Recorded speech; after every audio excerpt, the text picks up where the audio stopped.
Welcome back to the Temple of Tomes. I'm your host, Indie Comics Jones, and I hope you're doing good today. Today is June 2nd, 2020, second day of June already, and we're making our way through all things that are going crazy out in the streets of every major city and trying to get past this pandemic as well. I think everybody that I know is doing real well and they're healthy and doing the best they can, considering a lot of shutdowns and things like that. But hopefully you're doing well as well. Today we're going to go, this is episode 15, and we're going to go in the time tunnel wing of the Temple of Tomes again, because I'm just not getting a lot of new comics to read right now. So we're taking a step back, and we'll take a look at this one. It's called The Witcher. Came out in December 2018 was the first issue. It was a 4-issue arc put out by Dark Horse, and I want to say that I wasn't familiar with The Witcher at all when I bought this. I just kind of like these kind of stories sometime, and it seemed like it was interesting enough to pick up. Apparently, The Witcher is a storyline created by a novelist named, I'm not going to totally kill this name, but it's Andrzej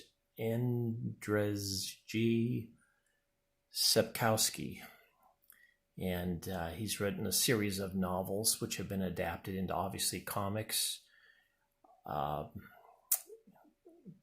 think graphic novels, and also video games, and a movie. And I want to check out the movie. The movie's called The Hexer. I didn't get a chance to Hexer. I did not get a chance to look it up to see what it was about. I mean, it's about The Witcher, but I was wondering if it was done in English. And this particular series of comics, this appears to be a translation.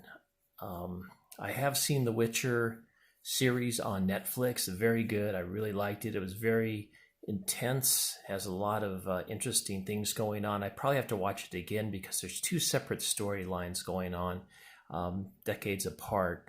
And I think if I watched it again, it would tie it in a little bit better. I got confused on who was who a little bit. And I think that's kind of a familiar remark made about the series.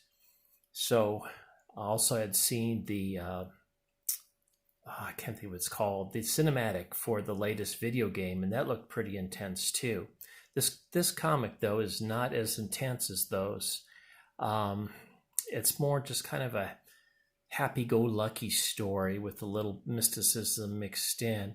The Witcher, if you're not familiar with it, is a beast hunter with supernatural powers, and they fight monsters and demons and things like that. And anything's game. They have vampires, werewolves, other kinds of monsters, gnomes, elves, so pretty much everything that you'd see in a Lord of the Rings type scenario.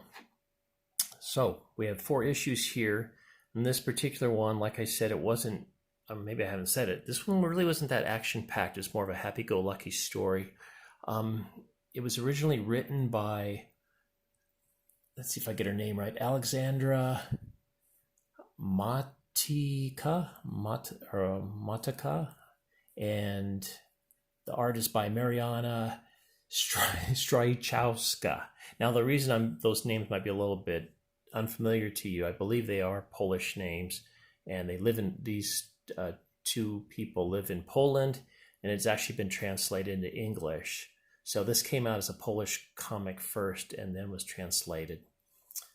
And I believe the first issue kind of starts out with, and I'll give you a little shot of the art. I'm not crazy about the art, but it is, as you can see, it is good. The colorist, it always seems like it's nighttime in all these things. Every panel seems to be lit like light, even if it's daytime. So I'm not crazy about that. This is like the lightest panel, and I think it's just one without background, just for emphasis. A lot of indoor, obviously. Here he is.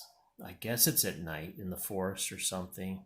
And this, I believe this is supposed to be a daytime scene, but you can see it's all drawn or colored very darkly. The art, I think, is very. It's good. It's good. It's good throughout. Just about any comic book artist I've seen can draw better than I can. I'm always been struggling to get better at it, but it looks pretty good in this issue. Now he's supposed to be fighting like monsters and demons and all this stuff, and in the first issue he really doesn't. He kind of shows up in a city and discovers a magical chest that actually transports you to another location. Don't want to give too much away. I'm not really one into spoilers, but he's actually hired to find out who this strange person that keeps appearing, and it's his friend Dandelion. I think it's his name's Dandelion, who's a minstrel. Excuse me, and he likes to woo women, and he's also in the series on Netflix. If you've seen him, he's the one that kind of bothers him all the time. But in here, he's more of a friend rather than so bothersome. But the whole issue that I find with this, there was no real big monster until the third issue, monster fights, and that's what I was really looking forward to. And of course, this is the third issue. It's not really exciting cover there. I should show the second issue as well, so you can get a kind of a cool pose. There he is, getting ready to take on the world. And you can see it looks like night again. I mean, it's so weird that this whole thing seems to be nighttime, no matter what time of day it is. Like this is pretty light. This looks daytime, so there's something at least. But everything is always kind of in this gray overcast fog. These really earthy hues.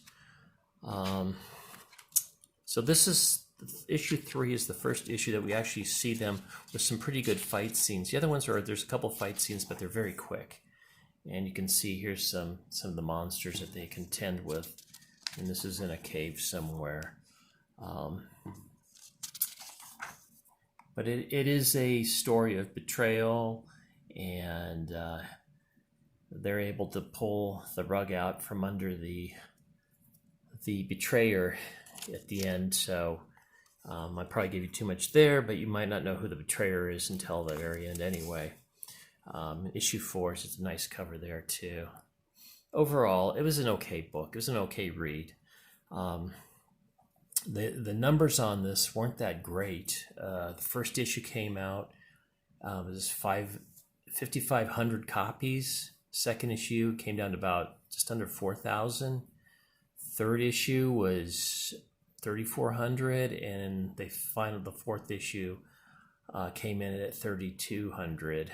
And then the trade was done a couple months later, July of 2019, and that did about 888 in sales, so less than 1,000 on the trade.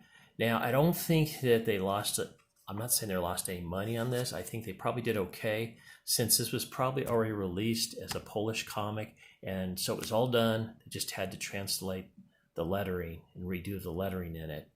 And so it was probably not that bad. It was kind of like almost a freebie for Dark Horse to put out at that point. There's some of the other people. I'll get in a little closer. You can see these names. Not easy to pronounce.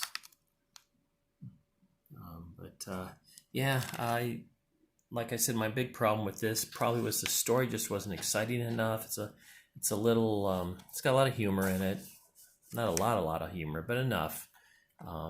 And just kind of sparse on the fighting. If you've seen the Netflix series, there's a lot of fighting that goes on and all kinds of things, and it's pretty bloody and gory. This wasn't so much.